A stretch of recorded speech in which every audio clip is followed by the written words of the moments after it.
Perkenalkan, nama saya Alpin. Saya adalah seorang akuntan publik dan juga sekaligus seorang tutor di harisenin.com. Hari ini kita akan bicarain mengenai pentingnya audit dan skill set apa sih yang kamu butuhin untuk menjadi seorang auditor yang top, Marco Top. Tapi sebelum lanjut, jangan lupa untuk subscribe dan nyalain lonceng supaya kamu nggak ketinggalan notifikasi lainnya dari harisenin.com. Kenapa sih audit itu penting untuk bisnis sekarang? Auditor itu mungkin kalau kita analogin dia kayak dokter gitu ya. Nah, bedanya dokter itu hadir untuk mengecek kesehatan manusia. Sedangkan audit itu hadir untuk mengecek kondisi kesehatan keuangan suatu perusahaan. Misalnya teman-teman sebagai seorang bos, CEO atau mungkin investor di suatu perusahaan. Teman-teman pastinya menginginkan profit. Ya mungkin berbeda-beda ya, mungkin ada yang pengen sustainability atau motivasi lainnya yang kita mungkin nggak tahu gitu. Teman-teman belum tentu punya waktu untuk mengecek semua karyawannya itu punya KPI yang sama, sudah mencapai target yang sama, sudah mencapai tujuan yang sama. Nah, auditor disewa, dibayar untuk mengisi gap tersebut. Kenapa bisa seperti itu? Karena teman-teman pada akhirnya akan mempercayai hasil opini, hasil pendapat dari auditor. Mungkin yang teman-teman ketahui ada kondisi keuangan wajar, kondisi keuangan tidak wajar. Nah, itu semua adalah hasil kerja dari seorang audit. Setelah teman-teman ketahui seberapa penting si audit dalam kehidupan bisnis teman-teman, teman-teman pastinya udah punya bayang-bayang nih, udah punya angan-angan akan menjadi seorang auditor yang top gitu ya pada nantinya. Nah, di sini kita akan memberitahu beberapa skill set yang teman-teman perlu ketahui untuk menjadi seorang auditor yang top. Yang pertama, analitis yang tajam. Analitis ini teman-teman sebagai audit diminta untuk memiliki sense. Seperti misalnya teman-teman pernah nonton Spider-Man gitu ya, dia punya sense gitu untuk merasakan tiba-tiba ada bahaya, tiba-tiba ada suatu kondisi yang mengancam dia gitu. Nah, audit di sini hadir untuk merasakan sense tersebut. Bukan bahaya, tapi bahaya ini lebih ke apa sih yang bisa kira-kira menjadi kecurangan dalam suatu perusahaan atau error mungkin dalam suatu perusahaan. Nah, teman-teman hadir untuk mencium sense tersebut.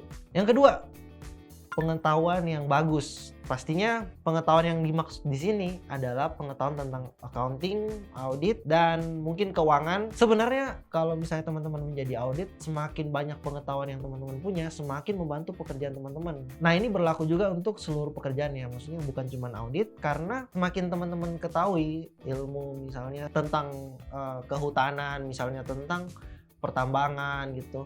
Nah, ini akan sangat membantu ya untuk memahami bisnis dari klien misalnya yang bermacam-macam. Misalnya teman-teman di-assign untuk mengaudit pesawat gitu ya. Teman-teman punya pengetahuan tentang pesawat gitu ya.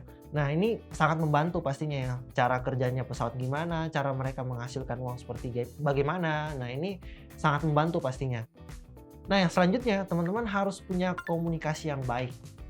Komunikasi yang baik ini kenapa? Karena teman-teman pada nantinya akan dihadapkan dengan berbagai macam pihak eksternal ya. Sebagai seorang audit itu kan kita bekerja untuk publik gitu ya.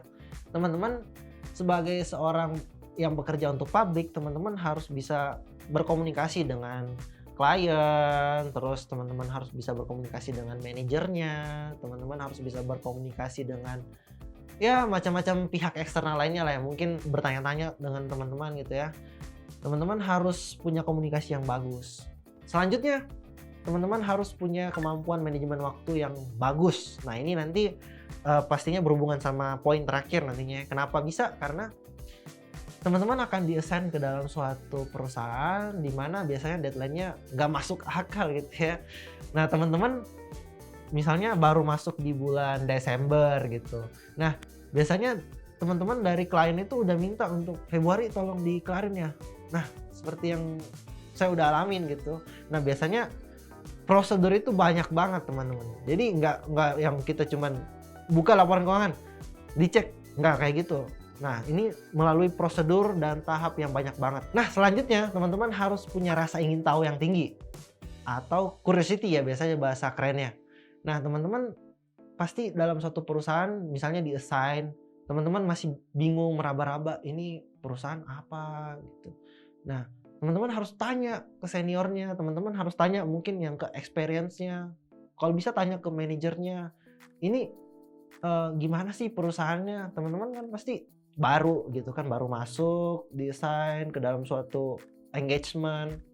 Teman-teman pasti masih meraba-raba, sama kayak misalnya teman-teman ikut pramuka gitu, teman-teman dilempar ke hutan gitu. Nah ini teman-teman pasti harus tanya gitu ya sama pemandunya, ini kita harus jalan kemana, habis ini kemana, habis ini kemana. Nah itu sama seperti audit, harus tanya, banyak tanya. Dan yakin semua perusahaan sih kayak gitu ya, maksudnya kerja dimanapun harus kayak gitu. So Risers, itu dia beberapa skill set keren yang harus kamu miliki kalau mau jadi auditor yang top, Marco Top.